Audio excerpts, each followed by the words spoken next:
अब जुनून है तुम्हारे अंदर तो ध्यान रखना, ढूंढ लेते हैं जो मुश्किलों में भी साहिल को, ढूंढ लेते हैं जो मुश्किलों में भी साहिल को, वो सिर फिरी लहरों में कभी खो नहीं सकते। और जो कहते हैं तुम कुछ नहीं कर सकते, उनसे कह दो तेरा वजूद है क्या, हमें हमें सातों समुंदर भी डुबो नहीं सकते। अब आ जाओ एक बार डाइस क्या है, धीरे धीरे हर चीज को समझते चलना, नियमों को बहुत ही शानदार तरीके से पढ़ने की कोशिश करना। सबसे पहले यहां पर एक इंपॉर्टेंट पॉइंट है कि पासा घन या घनाभ की आकृति का होता है। क्या बोला? Dice has A shape of cube and cuboid, cube और क्यूबॉइड, घन या घनाभ। सबने सांप सीढ़ी का खेल खेला होगा, लूडो सबने देखा होगा, लूडो देखा है ना जिसपे बिंदी बिंदी सी होती है, वो इस टाइप का होता है। बोलो हाँ या ना, बोलो हाँ या ना। मैंने कहा इस प्रकार सा एक सांप सीढ़ी में लूडो होता है जिसे हम लोग डाइस कहते हैं। मेरे प्यारे दोस्त, इसमें इंपॉर्टेंट बात है कि इसकी 6 सतह होती हैं। कैसे कैसे होती हैं, क्यों होती हैं, वो मैं तुम्हें हर चीज बताऊंगा। आप पहली बार भी रीजनिंग पढ़ रहे हैं, आप रीजनिंग का आर भी नहीं जानते, इस बैच के बाद जो टॉपिक खत्म होगा आप उसमें महारत हासिल करेंगे। ये तुम्हारे भाई का वादा है, तुम्हारे टीचर का वादा है। मैंने आप लोगों से कहा कि लेकिन एक समय में केवल 3 ही सतह दिखाई देती हैं। ये क्या 2 बात निकल के आई? पासे में कुल होती तो 6 सतह हैं, पासे में होती तो कुल 6 सतह हैं, बट एक बार में 3 सतह दिखाई देती हैं। इसका कारण क्या है वो भी मैं आपको सिखाऊंगा। मैंने आप लोगों से बोला यहां पर जबकि 3 सतह छिपी हुई होती है, भाई सही बात है। जब 6 टोटल सतह हैं, 3 सतह दिख रही हैं, तो इसका मतलब 3 ऐसी हैं जो नहीं दिख रही हैं। तो वो कैसी हो गई? वो अंतर्निहित हो गई, वो छिपी हुई हो गई, वो गायब हो गई। वो कहां है? वो पीछे की साइड है। समझो ध्यान से। मैं अगर ओवरऑल बात करूं तो डाइस ये है कुल 6 सतह का, लेकिन जब मैं पेपर में देखूंगा तो मुझे डाइस कैसा दिखेगा? कुछ इस प्रकार से दिखेगा। और इसकी केवल मुझे कितनी सतह दिखाई देंगी? मुझे इसकी केवल 3 सतह दिखाई देंगी। बात यहां तक बराबर है साथी? मुझे इसकी केवल 3 सतह दिखाई देंगी, और जो बाकी 3 है वो कहां है? खुद सोचो। ये जिस पर टिका हुआ है, जिस पर टिका हुआ है वो भी तो एक सतह होगी मेरे प्यारे दोस्त। अगर ये फ्रंट है तो इसके बैक भी तो होगी, अगर ये राइट है तो इसकी लेफ्ट भी तो होगी। वो दूसरी साइड है जो मुझे दिखाई नहीं दे रही है। यहां तक कोई दिक्कत नहीं है। इस पेज से पूरे से ओवरऑल हमने बस 3 बातें सीखी। पहली बात, क्लास में ही समझते चलना है। पहली बात हमने क्या सीखी? पहली बात सीखी कि डाइस का जो आकार होता है वो घन घनाभ की स्थिति का होगा। सांप सीढ़ी हमने खूब देखा है, वो एक डाइस की स्थिति हो गई। दूसरी बात मैंने आपको सिखाई, डाइस में कुल 6 सतह होती हैं।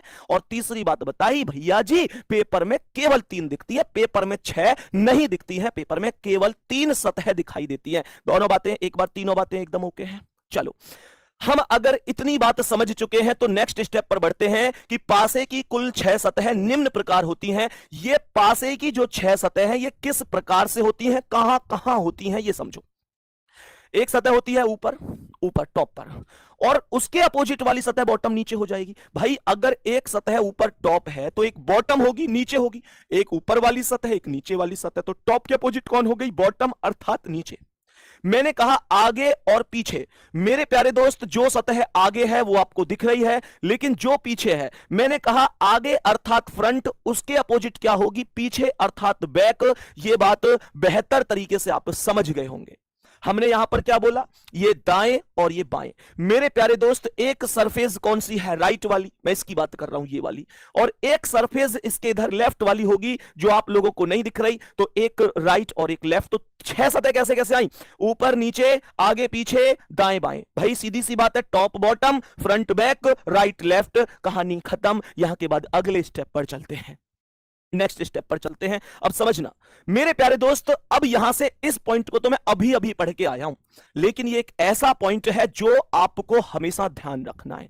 मैं आपको मात्र 3 से 4 पॉइंट बताऊंगा जो आप लोगों को सोते हुए भी याद होने चाहिए। मैं कभी भी पूछूं बताओ मेरे शेर कि पासे में कुल कितनी सतह हैं, तो आपका जवाब होना चाहिए भैया पासे में 6 सतह होती है। किसी भी पासे में 6 सतह। Any dice has a total of 6 surface.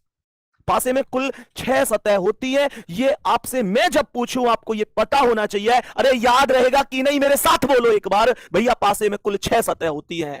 ये वर्दी दूर नहीं है, और तुम इतने जागरूक होने के बाद ये वर्दी कोई और ले जाए, ये हो नहीं सकता। लेकिन तुमको मेहनत करनी पड़ेगी मेरे साथ, मुझसे भी ज्यादा, हमारी टीम के साथ, हमारी टीम से भी ज्यादा।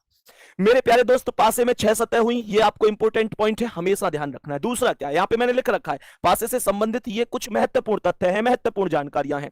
मैंने बोला नेक्स्ट, यहां पर जो इंपॉर्टेंट बात है उसे समझो। मैंने कहा कि किसी भी एक सतह के विपरीत केवल एक ही सतह होती है। बहुत बड़ी बात आ रही है। किसी भी एक सतह के विपरीत केवल एक सतह होती है, जबकि शेष बची हुई चारों सतह उस सतह की पड़ोसी सतह होती है। There is only one surface, there is only one surface opposite to any one surface. किसी भी सतह के विपरीत केवल एक विपरीत सतह। While the remaining four surface, जो बची हुई रिमेनिंग मतलब जो